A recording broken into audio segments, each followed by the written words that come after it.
खुदा का एक दूत आया है जो अपना नाम अंगद बताता है और हाजिर हजूर होना चाहता है। तुम जाओ और उसे आदर सहित यहां लेके आओ। जो आज्ञा महाराज।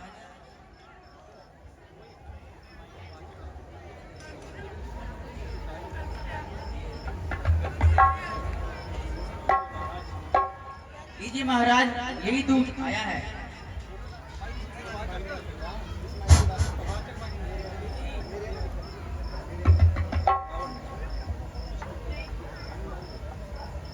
क्या कशकिंदा राज की ओर से तुम ही आए हो? कहो, क्या संदेशा लाए हो? यदि कुछ अर्ज ना हो तो अपना नाम भी बता दीजिए और अपने निवास स्थान का पता बता दीजिए। महाराज, मैं वानर राज स्वर्गवासी महाराज बाली का पुत्र हूँ और अंगद मेरा नाम है। श्री राम जी की ओर से आपके लिए एक आवश्यक पैगाम लेके आया हूँ। आप मेरे मित्र बाली के पुत्र हो। कहिए, आपके मिजाज तो आनंद में हैं। महाराज, बस आपकी मेहरबानी है। मैंने तो बहुत ही देर बाद आपकी शक्ल पहचानी है, किंतु मुझे इस बात की हैरानी है कि आपने यह काम करने की क्या ठानी है।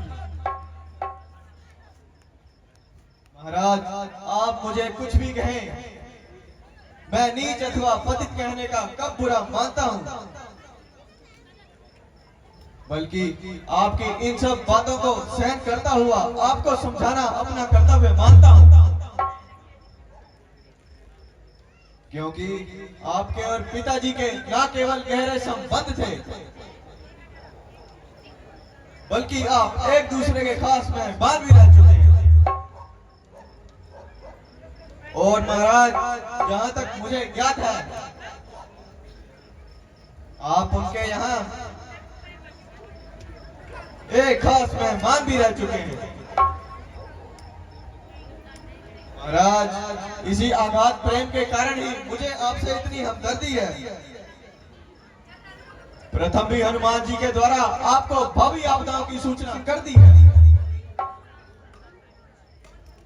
अरे, मेरे पास इतना अवकाश नहीं जो मैं तुम्हारी लेक्चरबाजी को सुनूं। जरा तुम कुछ अपना अभिप्राय भी बयान करते हो या यूं ही बातों को केशदान करते हो?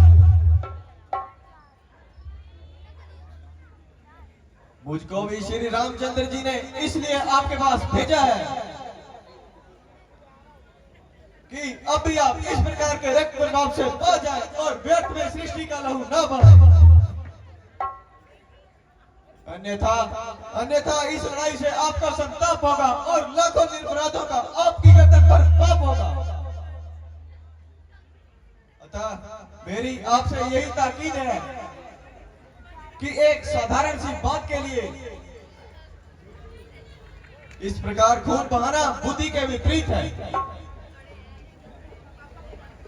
महाराज, इसलिए अब भी समय है,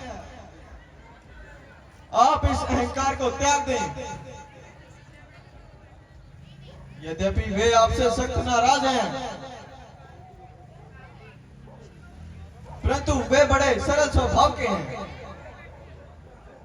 मैं आपको विश्वास दिलाता हूं कि यदि आप अपना मन बुराइयों से साफ कर देंगे तो वे आपका अपराध तुरंत माफ कर देंगे। इत्मीनान के लिए मैं इस बात का जिम्मा लेता हूं कि आप एक बार हाँ तो कीजिए, मैं ही उनकी ओर से क्षमा का वचन देता हूं। अरे बस बस, जरा अपनी बाण को था, क्यों तू इन्हें पग लगाई है? क्या तुझको यहां तेरी मौत खींच लाई है?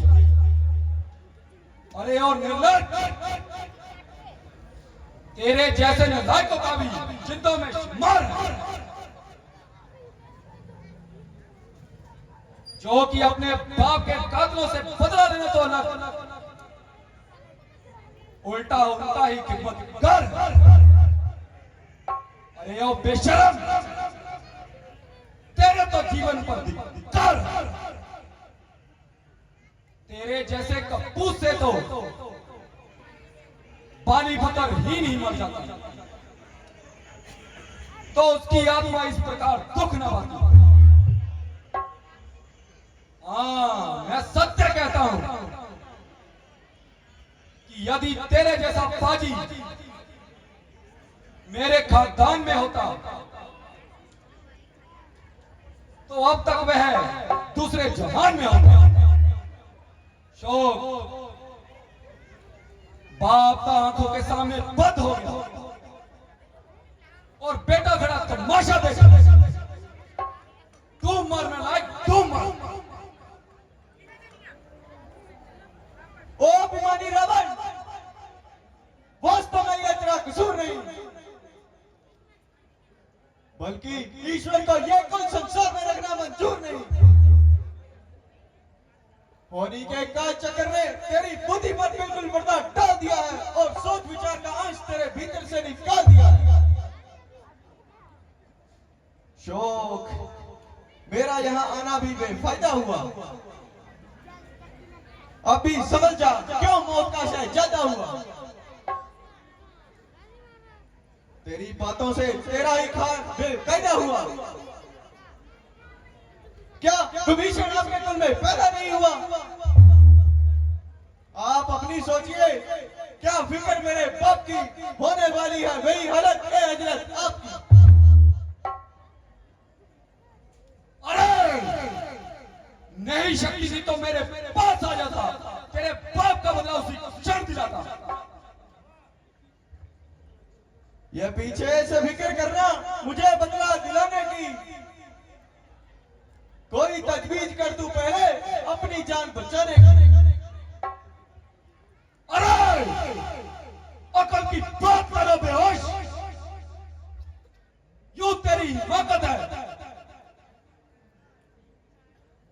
मेरे से युद्ध करने की? भला किस में ताकत है? ना कर इतना तकबर तू, वो जहां निकलो फानी है, तेरे से आला हो गुजरे ना बाकी कोई निशानी है। अरे परे हट, दूर हो जा और यहां से दूर हो जा। तेरे जैसे बच्चे मैंने आज तक पढ़ाए हैं। पढ़ाए हो कभी शायद, अरे पढ़ाए हो कभी शायद जब थे आप अपने आपे में, अब तो अकल मारी गई आकर के बुढ़ापे। अरे जब बात करो को जालिम, क्यों इतनी बकवास लगाई है? क्या तूने पूरी उम्र पशुओं में ही गुजारी है? अकल होती तो क्या था, अरे अकल होती तो क्या था, अकल का ही तो रोना है, तो दौलत इस अकल के खाक लगा को होना।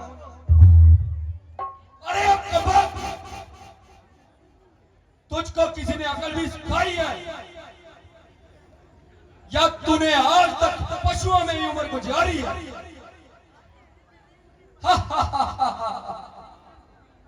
हाँ, अब याद आया कि अकल कौन सिखाए, कौन पढ़ाए, कौन लिखाए। पिता का साया सिर से जाता रहा और चाचा को क्या प्रयोजन? वह तुझसे अपनी चाकरी करवाता रहा। फिर चाचा भी कौन? सुग्रीव। जिसने अपने सहोदर भाई का खून पिया, उसने तेरी शिक्षा का बोझ कब अपने सिर पर लिया? खैर महाराज, मैं तो बदतमीजी से ही किंतु अकल आपके भी ठिकाने नहीं। जो कोई भी गंभीर अथवा उपयुक्त उत्तर देने की जगह क्यों दूसरों के घर के झगड़े छेड़ रहे हो और व्यर्थ में कड़े मुर्दे उखेड़ रहे हो। मेरे बाप ने जैसा व्यवहार अपने भाई के साथ किया वैसा फल भोग लिया, और मेरे लिए इन दोनों का दर्जा एक समान है। चाचा की सेवकी अथवा गुलामी में मेरा कौन सा अपमान है। औरों के घर के झगड़े रावण ना छेड़ तू, तुझको पराई क्या पड़ी अपनी निबेड़ तू। मुझको तो आपका वैसा ही अंत दिखाई दे रहा है, और काल आपके सिर पर मंडरा रहा है। जिस समय श्री रामचंद्र जी के बाण लंका पर बरसेंगे तब आप एक एक सांस के लिए तरसेंगे। क्यों आपकी अकल मारी गई है? महाराज कुछ सोच समझ कर बात कीजिए, और अभी इस हट को त्याग दीजिए, वरना आप बहुत पछताएंगे। अफसोस मैंने इस प्रकार से खपाया, किंतु आपकी समझ में कुछ नहीं आया। ज्यों ज्यों काल निकट आ रहा है त्यों त्यों आपकी आंखों में अंधेरा छा रहा है। जिनको आज आप ताने और घृणा से देखते हैं,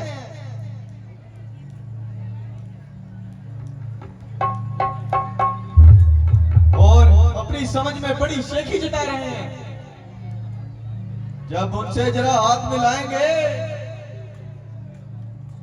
तब आपको उनकी शक्ति का हाल मालूम हो जाएगा। मैं तो श्री रामचंद्र जी की सेना में एक निर्बल सा इंसान हूं,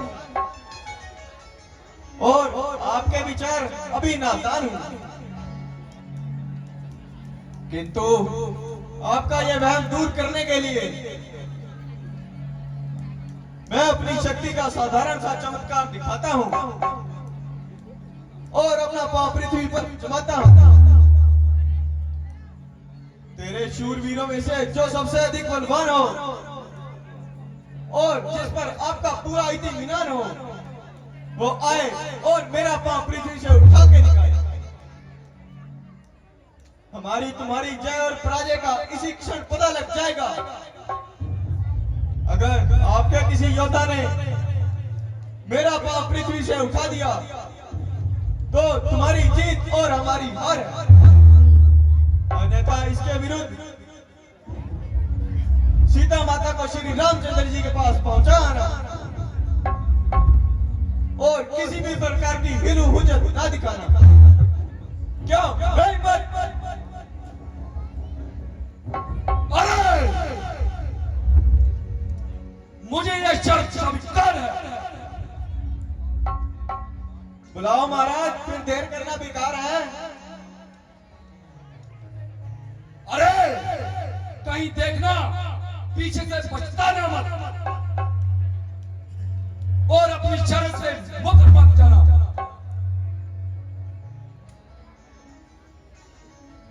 बेटा मेघनाथ, तुम जाओ और अपनी शक्ति का परिचय दिखाओ।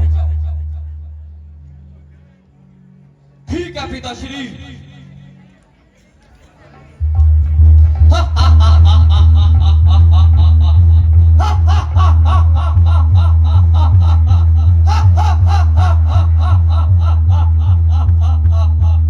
चलूंगा जिस जमीन पे उस पर भूचाल आएगा। जमीन तो एक तरफ, चरखे कान की तरफ जाएगा। मुजस्सिम कालू में तू क्या मेरी ताप लाएगा, खत्म हो जाएगा जो मुझसे लाएगा। इसे तो एक झटके में कहीं चक्कर खिला दूं मैं। अरे इसे तो एक झटके में कहीं चक्कर खिला दूं मैं। पांव को चीज क्या, पांव को चीज क्या, पृथ्वी को भी हिला दूं मैं। मेघनाथ, तुम्हें मेघनाथ, महाराजा रावण का पुत्र मेघनाथ।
लक्कड़ से पाला पड़ा है। खैर छोड़ो, मेघनाथ किसी बानर के मुंह नहीं लगता। पिताश्री, इसे मैं फिर कभी देख लूंगा।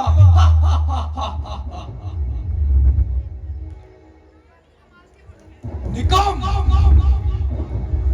अब अगला तुम्हारा बार है। उठो और अपने वीरता के जोर दिखाओ। ठीक है महाराज, मैं अपनी वीरता के जोर दिखाता हूं। नजर मेरी तरफ रखना, मैं अभी पैर उठाता हूं और अभी इसके टुकड़े बनाता हूं।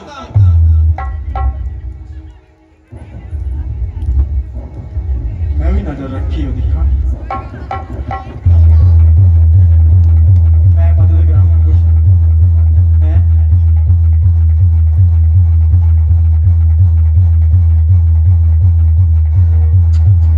नहीं गल बड़ी।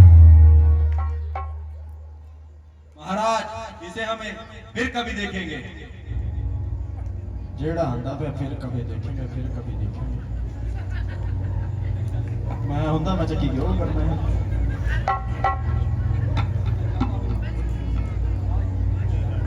महाराज, अभी मैं जाता हूँ और इसके टुकड़े बनाता हूँ। टुकड़े होड़ी बनाने, पहले तू तो जोर ला। पहले हार मन्नी जांदे, मैं तो चक्की देना मैंने पता है। टिक टिक ले वो फड़ जरा। करामा मदद। महाराज कुछ बड़ा कुछ है का आया है। बड़ा कुछ नहीं, मुझे लगा कुछ टपका यार। मैं तो कुछ भी नहीं है। चल मैं ही लाना जो।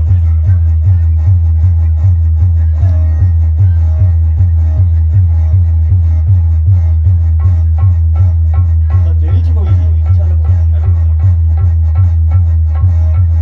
महाराज एक और आई है, फिर देखेंगे। अरे बजर मुश्ती, जाओ, अब तुम्हारा बार है।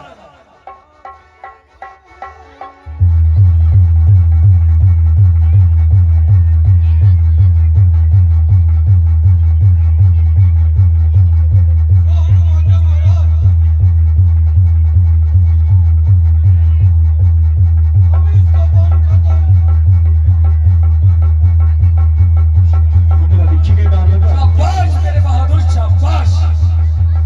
ये सच्ची बदल मुश्ती होए। महाराज मेरा मैं पकड़ा दे। दे। ऊपर ही पड़ा है। ये फड़ यार। ओ चक लाओ जो। लाओ। लाओ। मैं तो भाई कभी भी तो दे डरी नहीं। मैं करामा मदद। चलो ਤੁਸੀਂ आओ ना। मैं कल्ला ही जोड़ लाइया ना। मैं नहीं चकना, मैं गुस्सा मत नहीं करना। चलो पसीना ही छूटूगे। महाराज, लगता है इसमें कोई हेराफेरी की है।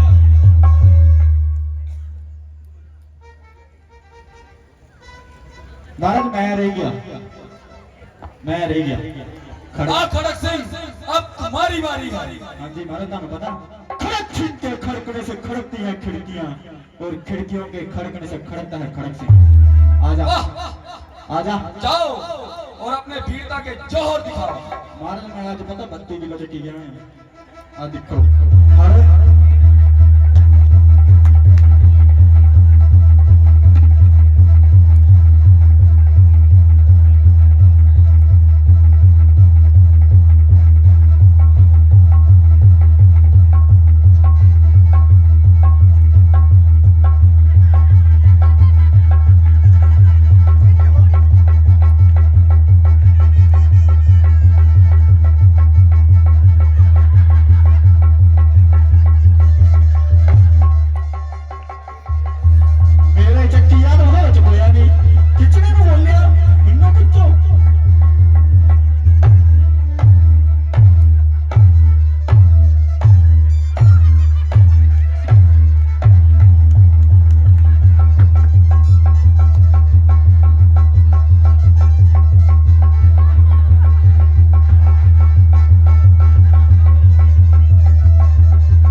तेरा कदम उठाने को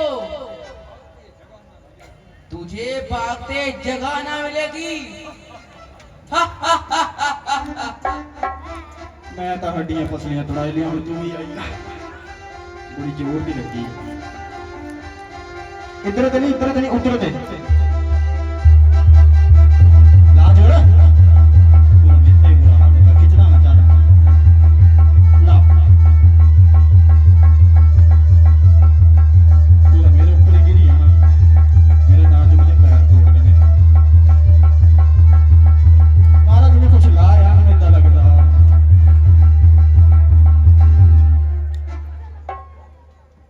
महाराज इसने जरूर कोई हेरा फेरी की है। जरा बताओ मंत्री जी, वो क्या हेरा फेरी की गई है? महाराज मुझे तो लगता है इसने कोई कील लगाई है पैर में, इसलिए पैर उठ ही नहीं रहा है। लगा था अभी देखता हूँ उसकी की।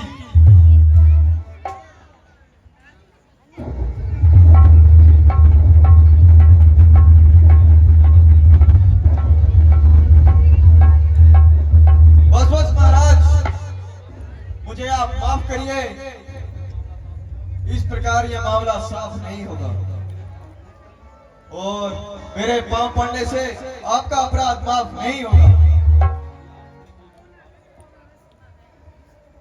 यदि आप अपने किए पर पछतावा करते हो और अपना अपराध क्षमा करवाना चाहते हो तो आप श्री रामचंद्र जी की सेवा में चले जाओ, उनके चरणों में अपना शीश झुकाओ और माफी मांगो। यदि आवश्यकता हुई तो मुझे आपकी सिफारिश करने में कोई अधिकार नहीं, किंतु स्वयं क्षमा कर देना मुझे ये अधिकार नहीं।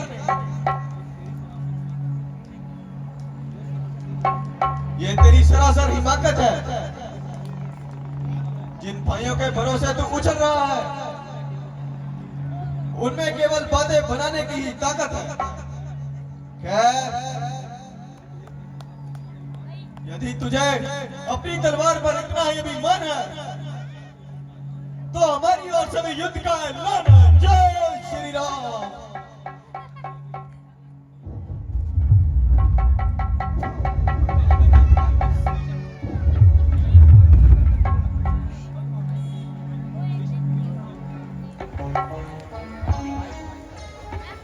भ्राता जी, आपके समस्त सब आपसे डरते हैं और इसलिए खुशनुमा बातें करते हैं।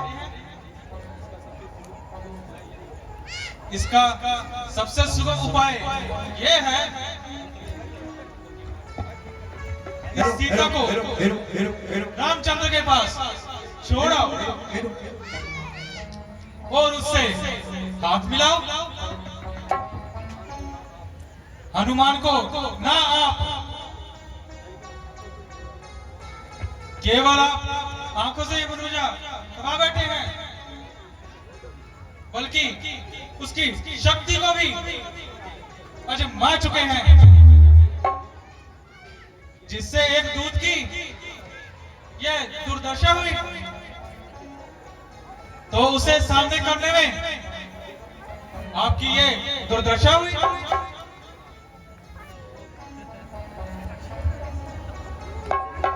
चाचा श्री, बस बहुत हो चुकी, जरा आप चुप कर जाइए।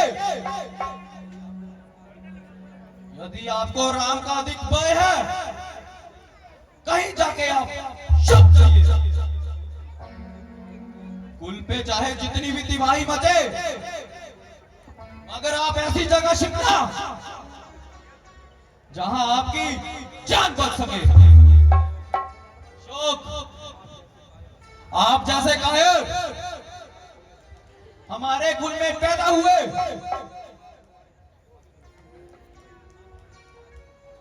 और ना हम आज अपने भाग्य को रोते, बहन की नाक कटी और भाई को शर्म नहीं। जाओ जल्दी करो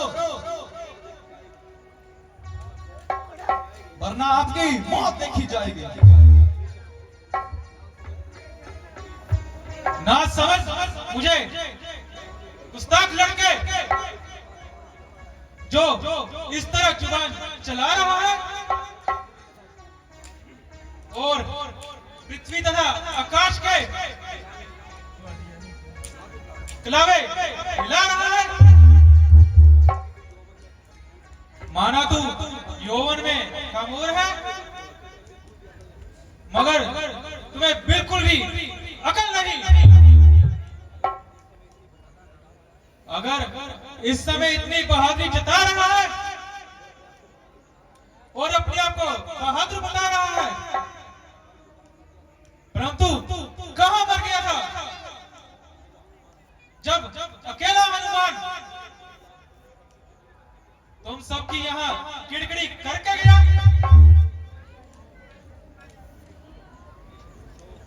शोक ये आपका अनुचित पक्ष लेके जान आप मेरा अपमान कर रहे हैं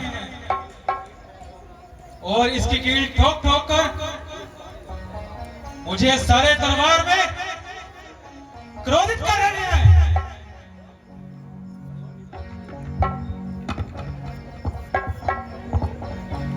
अरे निर्लज्ज, यदि मैं इसका पक्ष भी लेता हूं तो मैं शत्रु का वफादार तो नहीं और तेरी तरह गद्दार नहीं। अब मेघनाथ ने बिल्कुल ही सत्य कहा है। जो कोई उसके विरुद्ध बोलता है और वह उसकी जुबान को तोड़ता है। भ्राता जी ये आपकी भूल है।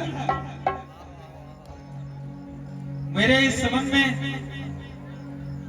विचार करना ये फिजूल है। ना मैं गद्दार हूं ना मैं रामचंद्र का वफादार हूं और मैं आपका सच्चे दिल से जान निसार, परंतु आप एक स्त्री को उठाकर ले आए हैं, वो भी पराई स्त्री जिसके लिए इतनी खूब रेस लगाई, परंतु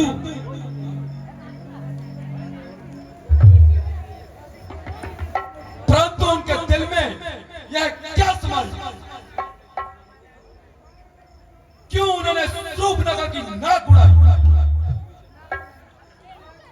निस्संदेह वही बात है जिसने अपनी तबीयत इस तरह भड़काई, किंतु वह खामखा इनके सिर आई और अपने सजा पाई। महाराज अब भी समय है, आप सीता जी को महाराज राम के पास छोड़ाएं और अपने प्राण बचा लें। अरे ये चाचा श्री आप क्या कह रहे हैं? आपको कुछ अकल भी है?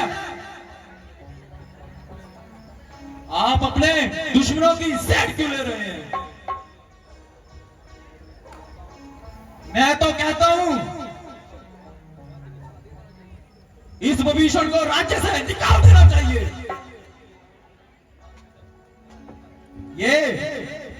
ये अपराधी की ओर जाना चाहता है। पिताश्री मुझे आज्ञा दीजिए, मैं ताके राज्य निकल